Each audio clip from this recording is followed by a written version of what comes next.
स्वागत है दोस्तों। आज हम पढ़ने वाले हैं एंडोप्लाज्मिक रेटिकुलम के बारे में, जिसको ऑर्गेस्टोप्लाज्म के नाम से भी जाना जाता है। एंडोप्लाज्मिक रेटिकुलम सेल के अंदर पाए जाने वाला एक ऑर्गेनेल है, अंग है। तो इसके बारे में आज हम लोग डिटेल से स्टडी करने वाले हैं। सबसे पहले देख लेते हैं और एंडोप्लाज्मिक रेटिकुलम को फर्स्ट ऑब्जर्व किसने किया, सबसे पहले किसने देखा। तो एंडोप्लाज्मिक रेटिकुलम को सबसे पहले गार्नियर नाम के एक वैज्ञानिक ने देखा और उन्होंने ही नाम दिया ऑर्गेस्टोप्लाज्म का। उसके बाद इसके अल्ट्रा स्ट्रक्चर को किसने दिया, तो इसके अल्ट्रा स्ट्रक्चर अति सूक्ष्म संरचना जो है उसको 3 वैज्ञानिकों ने दिया। सूक्ष्मदर्शी के थ्रू देख के, माइक्रोस्कोप के द्वारा देखा गया। फिर 3 वैज्ञानिकों ने ठीक इसका अल्ट्रा स्ट्रक्चर दिया, पोर्टर, क्लाउड और फुलम ने। बाद में जाके जो पोर्टर नाम के वैज्ञानिक है उन्होंने इसका नाम दिया एंडोप्लाज्मिक रेटिकुलम। अब समझ लेते हैं कि एंडोप्लाज्मिक रेटिकुलम होता क्या है। तो एंडोप्लाज्मिक रेटिकुलम क्या है, एक प्रकार के झिल्ली का नेटवर्क होता है जो परस्पर जुड़े होते हैं। एक प्रकार के क्या होता है, झिल्ली का नेटवर्क है ये। और ये क्या होता है, परस्पर एक दूसरे से क्या होता है, कनेक्टेड रहते हैं, इंटरकनेक्टेड रहते हैं, जुड़े रहते हैं। ये क्या है, फाउंड इन यूकैरियोटिक सेल्स। जो एंडोप्लाज्मिक रेटिकुलम है वो यूकैरियोटिक सेल्स में पाया जाता है, प्रोकैरियोटिक सेल्स में नहीं पाया जाता। अब देख लेते हैं कि जो एंडोप्लाज्मिक रेटिकुलम का मेन काम क्या होता है सेल के अंदर में। तो इसका मेन काम होता है प्रोटीन और लिपिड का सिंथेसिस करना। सिंथेसिस मतलब होता है संश्लेषण करना, प्रोटीन और लिपिड बनाना। सेकेंड काम है फोल्डिंग करना। जो प्रोटीन और लिपिड है उसको क्या करता है, तह करता है, फोल्ड करता है। जैसे हम किसी कपड़े को प्रेस करते हैं, प्रेस करके उसको अच्छे से जमा के तह करके रखते हैं, उसी प्रकार के क्या करता है, लिपिड और प्रोटीन को फोल्डिंग करने का काम करता है एंडोप्लाज्मिक रेटिकुलम। इसके साथ साथ मॉडिफिकेशन का भी काम करता है। अब मॉडिफिकेशन का एक एग्जाम्पल समझ लेते हैं। जैसे प्रोटीन है तो प्रोटीन में कार्बोहाइड्रेट्स मिक्स कर देगा तो वो क्या बन जाएगा, ग्लाइकोप्रोटीन बन जाता है। तो इस प्रकार से क्या करता है, मॉडिफिकेशन का भी काम करता है। और नेक्स्ट काम है इसका प्रोटीन और लिपिड का ट्रांसपोर्ट करने का भी काम करता है। तो इसमें एंडोप्लाज्मिक रेटिकुलम में ट्यूबुल्स होते हैं और वेसिकल्स होते हैं। ये ट्यूबुल्स और वेसिकल्स क्या करते हैं, प्रोटीन और लिपिड को गोल्जी बॉडी तक पहुंचाने का काम करते हैं। और समझ लेते हैं एंडोप्लाज्मिक रेटिकुलम क्या है। It is a dynamic organelle. ये क्या है, एक गतिशील अंग है जो एक जगह से दूसरी जगह क्या करता है, ट्रैवल करते रहता है, ट्रैवल कर सकता है। ठीक है, तो इसका एक बार स्क्रीनशॉट लीजिए, फिर आगे बढ़ते हैं। चलिए फ्रेंड्स आगे बढ़ते हैं। अब देख लेते हैं एंडोप्लाज्मिक रेटिकुलम के टाइप्स के बारे में, प्रकार के बारे में। तो ये मेनली 2 टाइप्स के होते हैं, 2 प्रकार के होते हैं। इसमें फर्स्ट है रफ एंडोप्लाज्मिक रेटिकुलम, जिसको हिंदी में खुरदरी एंडोप्लाज्मिक रेटिकुलम कहते हैं। सेकेंड जो है स्मूथ एंडोप्लाज्मिक रेटिकुलम, जिसको चिकनी एंडोप्लाज्मिक रेटिकुलम कहते हैं। अब इनके बारे में थोड़ा सा जान लेते हैं। सबसे पहले जान लेते हैं रफ एंडोप्लाज्मिक रेटिकुलम के बारे में। तो जो एंडोप्लाज्मिक रेटिकुलम रहता है उसमें क्या होता है, अटैच राइबोसोम्स। राइबोसोम्स आगे क्या होते हैं, अटैच हो जाते हैं, चिपक जाते हैं। अब राइबोसोम्स के चिपकने के कारण क्या होता है, endoplasmic reticulum rough endoplasmic reticulum में परिवर्तित हो जाता है, बदल जाता है। अब यही रफ एंडोप्लाज्मिक रेटिकुलम में क्या होता है, फिर प्रोटीन का सिंथेसिस होता है, प्रोटीन का संश्लेषण होता है, प्रोटीन का निर्माण होता है। इसमें प्रोटीन का निर्माण राइबोसोम्स के द्वारा होता है, लेकिन नाम किसका पड़ता है, रफ एंडोप्लाज्मिक रेटिकुलम का नाम पड़ता है। ठीक है, सेकंड देखें तो सेकंड है स्मूथ एंडोप्लाज्मिक रेटिकुलम, जिसको चिकनी एंडोप्लाज्मिक रेटिकुलम कहते हैं। इसमें क्या होता है, एंडोप्लाज्मिक रेटिकुलम रहता है, उसमें लेक राइबोसोम्स रहता है, राइबोसोम्स नहीं होते हैं। अब राइबोसोम्स नहीं होने के कारण क्या होता है, giving it smooth appearance. Ribosomes नहीं होने के कारण ये चिकनी दिखाई देती है, जिस कारण इसको क्या बोलते हैं, स्मूथ एंडोप्लाज्मिक रेटिकुलम बोलते हैं, स्मूथ एंडोप्लाज्मिक रेटिकुलम बोलते हैं। अभी स्मूथ एंडोप्लाज्मिक रेटिकुलम में क्या होता है, लिपिड सिंथेसिस होता है, लिपिड का संश्लेषण होता है, लिपिड का निर्माण होता है। लिपिड के साथ साथ क्या होता है, स्टेरॉइड का भी निर्माण होता है, स्टेरॉइड का भी सिंथेसिस होता है, स्टेरॉइड का संश्लेषण होता है। इसको डायग्राम के माध्यम से समझ लेते हैं। तो ये जो पूरा सर दिख रहा है स्ट्रक्चर, ये क्या है, एंडोप्लाज्मिक रेटिकुलम है। अब एंडोप्लाज्मिक रेटिकुलम में जहां जहां राइबोसोम्स चिपके हैं, ये सब राइबोसोम्स है। जहां पे राइबोसोम्स चिपके हैं क्या होगा, रफ एंडोप्लाज्मिक रेटिकुलम हो गया। और जहां पे राइबोसोम्स नहीं चिपके हैं, ये वाला जो एरिया, तो राइबोसोम्स नहीं होने के कारण ये क्या है, स्मूथ एंडोप्लाज्मिक रेटिकुलम कहलाता है। इसका एक बार आप स्क्रीनशॉट लीजिए, फिर इसकी स्ट्रक्चर के बारे में बहुत अच्छे से स्टडी करेंगे। चलिए फ्रेंड्स आगे बढ़ते हैं। अब देख लेते हैं एंडोप्लाज्मिक रेटिकुलम की स्ट्रक्चर के बारे में, संरचना के बारे में। तो अभी जो संरचना के बारे में हम लोग पढ़ने वाले हैं, ये रफ एंडोप्लाज्मिक रेटिकुलम और स्मूथ एंडोप्लाज्मिक रेटिकुलम दोनों के लिए सेम रहता है। इसमें मेनली 4 प्रकार की संरचनाएं होती है, तो एक एक करके पढ़ लेते हैं। इसमें फर्स्ट जो संरचना है जिसको सिस्टन बोलते हैं। अब ये सिस्टन क्या होता है उसको समझ लेते हैं। तो सिस्टन क्या है, फ्लैटेंड रहता है और सेक लाइक रहता है, चैप्टर रहता है और थैलीनुमा रहता है। अब इसमें क्या होता है, इसमें रफ एंडोप्लाज्मिक रेटिकुलम में क्या करता है, प्रोटीन को फोल्ड करने का काम करता है, तय करने का काम करता है। लेकिन ये स्मूथ एंडोप्लाज्मिक रेटिकुलम में क्या करता है, लिपिड बनाने का काम करता है, लिपिड का सिंथेसिस करता है, लिपिड का संश्लेषण करता है, फिर उसको क्या करता है, फोल्डिंग तय करने का भी काम करता है।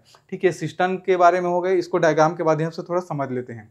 ठीक है, तो ये जो थैलीनुमा और चपटी जो दिखाई दे रही है स्पेस, इसी को क्या बोलते हैं, सिस्टन बोलते हैं। ठीक है, सिस्टन क्या है, दोनों में पाया जाता है, स्मूथ एंडोप्लाज्मिक रेटिकुलम और रफ एंडोप्लाज्मिक रेटिकुलम दोनों में पाया जाता है। इसको रफ एंडोप्लाज्मिक रेटिकुलम इसलिए बोलते हैं कि इसी सिस्टन में क्या होता है, राइबोसोम्स आके चिपकता है, तब ये रफ एंडोप्लाज्मिक रेटिकुलम बन जाता है। जहाँ पे नहीं चिपकता है वो स्मूथ एंडोप्लाज्मिक रेटिकुलम ही रहता है। ठीक है, अब यहाँ पे क्या होता है, राइबोसोम्स क्या करता है, प्रोटीन का निर्माण करता है, फिर प्रोटीन को ये सिस्टन क्या करता है, तय करने का काम करता है। ठीक, उसको फोल्ड करने का काम करता है। स्मूथ एंडोप्लाज्मिक रेटिकुलम में क्या होता है, लिपिड का सिंथेसिस होता है, लिपिड बनता है, लिपिड का निर्माण होता है, फिर इसी सिस्टन में क्या होता है, लिपिड को फिर तय करने का काम होता है। ठीक है, तो ये सिस्टन हो गया। सिस्टन मेनली क्या करता है, तय करने का काम कर रहा है। ठीक है, और जो स्मूथ एंडोप्लाज्मिक रेटिकुलम है उसमें क्या कर रहा है, उसमें क्या करता है, लिपिड को प्रोड्यूस करने का भी काम कर रहा है, लिपिड बनाने का भी काम कर रहा है। ठीक है, सेकेंड स्ट्रक्चर के बारे में देख लेते हैं। तो सेकेंड स्ट्रक्चर है सिस्टर्नल स्पेस। तो सिस्टर्नल स्पेस को और क्या बोलते हैं, एंडोप्लाज्मिक ल्यूमेन भी बोलते हैं, लूमेन के नाम से भी इसको जाना जाता है। अब ये क्या होता है, ये इंटरनल स्पेस होता है विद इन द सेक। ठीक है, तो सिस्टर्न के अंदर क्या होता है, एक आंतरिक स्थान होता है, एक खाली भाग होता है, उसी खाली भाग को क्या बोलते हैं, सिस्टर्नल स्पेस बोलते हैं। डायग्राम के माध्यम से देख लेते हैं। तो ये क्या हो गया, सिस्टर्न हो गया। ठीक है, तो इस सिस्टर्न के अंदर में जो रेड रेड का जो स्थान दिख रहा है, खाली स्थान, इसी खाली स्थान को क्या बोलते हैं, सिस्टर्न स्पेस बोलते हैं। ये जो सिस्टर्न स्पेस है, एंडोप्लाज्मिक रेटिकुलम जब न्यूक्लियस के पास रहता है तो ये न्यूक्लियस से क्या होता है, सिस्टर्नल स्पेस जुड़ा हुआ रहता है। लेकिन कई एंडोप्लाज्मिक रेटिकुलम ऐसे भी रहते हैं जो न्यूक्लियस से दूर रहते हैं, तो वो उसका ल्यूमन न्यूक्लियस से जुड़ा नहीं रहता। ठीक है, अब इसकी साइज की बात करें, सिस्टर्नल स्पेस की साइज की बात करें तो ये इसकी साइज क्या रहती है, थिकनेस इसकी मोटाई 50 to 60 एंगस्ट्रॉम रहता है। ठीक है, 50 to 60 एंगस्ट्रॉम रहता है, जिसको नैनोमीटर में देखें तो 5 से 6 नैनोमीटर की इसकी मोटाई रहती है। ठीक है, अब नेक्स्ट पार्ट के बारे में देखें तो नेक्स्ट पार्ट है ट्यूब्यूल, जिसको नलिकाएं बोलते हैं। तो जो नलिकाएं हैं वो क्या होता है उसको देख लेते हैं। तो नलिकाएं क्या है, लॉन्ग होता है और ब्रांच्ड होता है, ये सिलेंड्रिकल शेप का स्ट्रक्चर होता है। ठीक है, लंबा रहता है और ब्रांच, बहुत सारे ब्रांच में क्या होता है, ये फैला रहता है। अब ये क्या करता है, प्रोटीन को ट्रांसपोर्ट करने का काम करता है, प्रोटीन और लिपिड को क्या करता है, ट्रांसपोर्ट करने का काम करता है। कहाँ तक ट्रांसपोर्ट करता है, तो प्रोटीन और लिपिड को वेसिकल्स तक, पुटिकाओं तक क्या करता है, पहुंचाने का काम करता है। इसको डायग्राम के माध्यम से समझ लेते हैं। ठीक है, तो जो सिस्टर्न है, सिस्टर्न का जो लास्ट पार्ट होता है, उसी लास्ट पार्ट को क्या बोलते हैं, ट्यूब्यूल बोलते हैं। ये ट्यूब्यूल क्या रहता है, लंबा रहता है। ठीक है, और बेलनाकार आकार का रहता है। अब ये लिपिड और प्रोटीन को क्या करता है, वेसिकल्स तक पहुंचाने का काम करता है। ठीक है, अब वेसिकल्स के बारे में देख लेते हैं कि वेसिकल्स क्या करता है। तो जो वेसिकल्स पुटिकाएं हैं क्या होती है, स्मॉल होती है और स्पेरिकल शेप की होती है, छोटी रहती है और गोलाकार शेप की होती है। अब ये क्या करती है, प्रोटीन और लिपिड को क्या करती है, ये भी ट्रांसपोर्ट करने का काम करती है, ये भी ट्रांसपोर्ट करने का काम करती है। तो समझ लेते हैं, जो ट्यूब्यूल्स है वो क्या है, सेल के अंदर ही ट्रांसपोर्ट करता है। सेल के अंदर कहाँ तक, ठीक है, वेसिकल्स तक ही उसको ट्रांसपोर्ट करता है। लेकिन वेसिकल्स क्या है, आउटसाइड द सेल, सेल की उसको बाहर भी ले जा सकता है। और मेनली कहाँ लेके जाता है, तो मेनली ये उसको गोल्जी बॉडी तक लेके जाता है। प्रोटीन और लिपिड को कहाँ लेके जाता है, वेसिकल्स, तो गोल्जी बॉडी तक उसको लेके जाता है, ये इसका मेन काम होता है। ठीक है, तो यहाँ पे जो लिपिड और प्रोटीन बनता है, मेनली वो कहाँ तक पहुँचना, उसका टारगेट मेन रहता है गोल्जी बॉडी तक पहुँचना।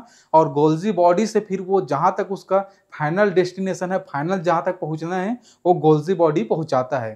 ठीक है, तो जितने भी स्ट्रक्चर देख रहे हैं, ये सारी स्ट्रक्चर गोल्जी बॉडी में भी सेम रहता है। नेक्स्ट वीडियो में जब गोल्डी बॉडी के बारे में पढ़ेंगे तब पढ़ेंगे। इसका फिलहाल एक स्क्रीनशॉट लीजिए, फिर लास्ट इसके फंक्शन के बारे में पढ़ते हैं।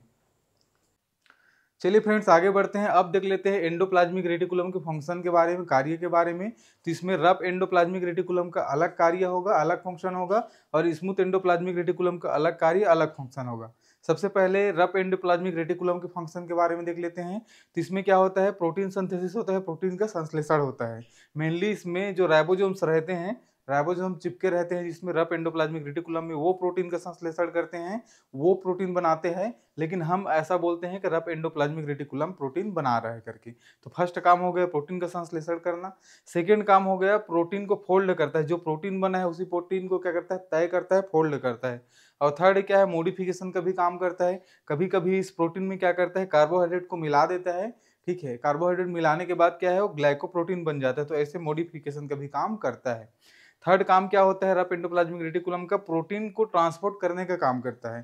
तो इसमें क्या होता है, रफ एंडोप्लाज्मिक रेटिकुलम में ट्यूब्यूल्स होता है, तो ये ट्यूब्यूल्स क्या करता है, प्रोटीन्स को वेसिकल तक पहुंचाने का काम करता है।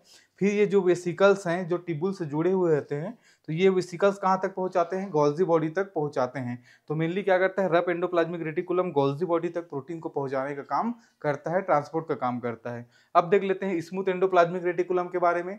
तो स्मूथ एंडोप्लाज्मिक रेटिकुलम क्या करता है, लिपिड और स्टेरॉइड का सिंथेसिस करता है, लिपिड और स्टेरॉइड को बनाता है, ठीक है। उसके बाद क्या करता है, डिटॉक्सिफिकेशन का काम करता है, विसरण का काम करता है।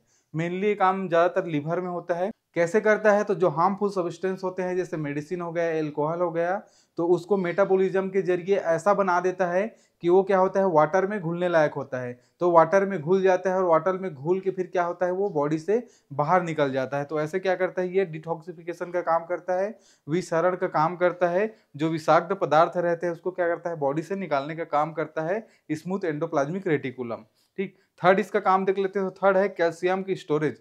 जो स्मूथ एंडोप्लाज्मिक रेटिकुलम है, ये स्मूथ एंडोप्लाज्मिक रेटिकुलम, इसमें क्या होता है, कैल्शियम का स्टोर होता है, भंडारण का भी काम करता है, वहां पे जाके कैल्शियम क्या होता है, स्टोर होता है।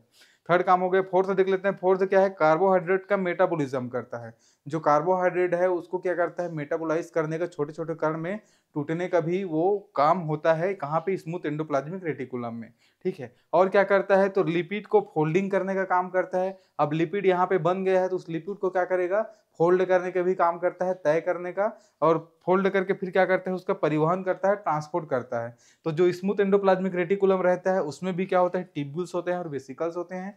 तो ट्यूब्यूल्स और वेसिकल्स के जरिए क्या करता है, जो लिपिड है उसको कहाँ तक पहुंचाने का काम करता है, गोल्जी बॉडी तक पहुंचाने का काम करता है। तो ये रहा फ्रेंड्स एंडोप्लाज्मिक रेटिकुलम के बारे में। अगर ये वीडियो आपको अच्छा लगा होगा तो वीडियो को लाइक कर दीजिएगा। ऐसे वीडियो और देखने के लिए चैनल को सब्सक्राइब कर दीजिएगा। Thank you so much.